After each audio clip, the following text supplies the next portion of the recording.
एक गांव था। वह ऐसी जगह बसा था जहां आने जाने के लिए एकमात्र साधन नाव थी, क्योंकि बीच में नदी पड़ती थी और कोई रास्ता भी नहीं था। एक बार उस गांव में महामारी फैल गई और बहुत सी मौतें हो गई। लगभग सभी लोग वहां से जा चुके थे। अब कुछ ही गिने चुने लोग बचे थे और वो नाविक गांव में बोलकर आ गया था कि मैं इसके बाद नहीं आऊँगा, जिसको चलना है वो आ जाए।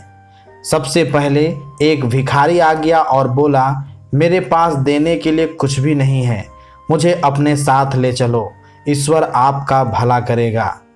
नाविक सज्जन पुरुष था। उसने कहा कि यहीं रुको, यदि जगह बचेगी तो मैं तुम्हें ले जाऊंगा। धीरे धीरे करके पूरी नाव भर गई, सिर्फ एक ही जगह बची। नाविक भिखारी को बोलने ही वाला था कि एक आवाज़ आई, रुको मैं भी आ रहा हूँ।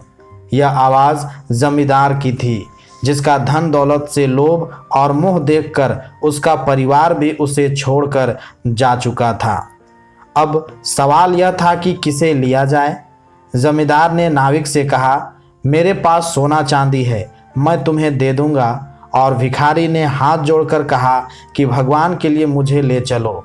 नाविक समझ नहीं पा रहा था कि क्या करूं, तो उसने फैसला नाव में बैठे सभी लोगों पर छोड़ दिया और वो सब आपस में चर्चा करने लगे।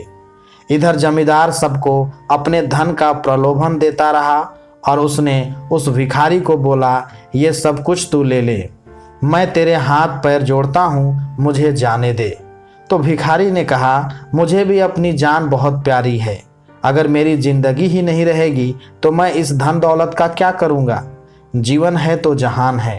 तो सभी ने मिलकर ये फैसला किया कि ये जमींदार ने आज तक हमसे लूटा ही है, ब्याज पर ब्याज लगाकर हमारी ज़मीन अपने नाम कर ली और माना कि ये भिखारी हमसे हमेशा मांगता रहा, पर उसके बदले में इसने हमें खूब दुआएं दी और इस तरह भिखारी को साथ में ले लिया गया।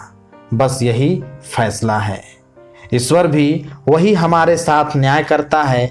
जब अंत समय आता है, वो सारे कर्मों का लेखा जोखा हमारे सामने रख देता है और फैसले उसी हिसाब से होते हैं। फिर रोना गिड़गिड़ाना काम नहीं आता, शुभ कर्म ही साथ होते हैं। इसलिए अभी भी वक्त है हमारे पास संभलने का और शुभ कर्म करने का। बाद में कुछ नहीं होगा, शायद इसलिए कहा गया है, अब पछताए क्या जब चिड़िया चुग गई खेत। जय श्री राम।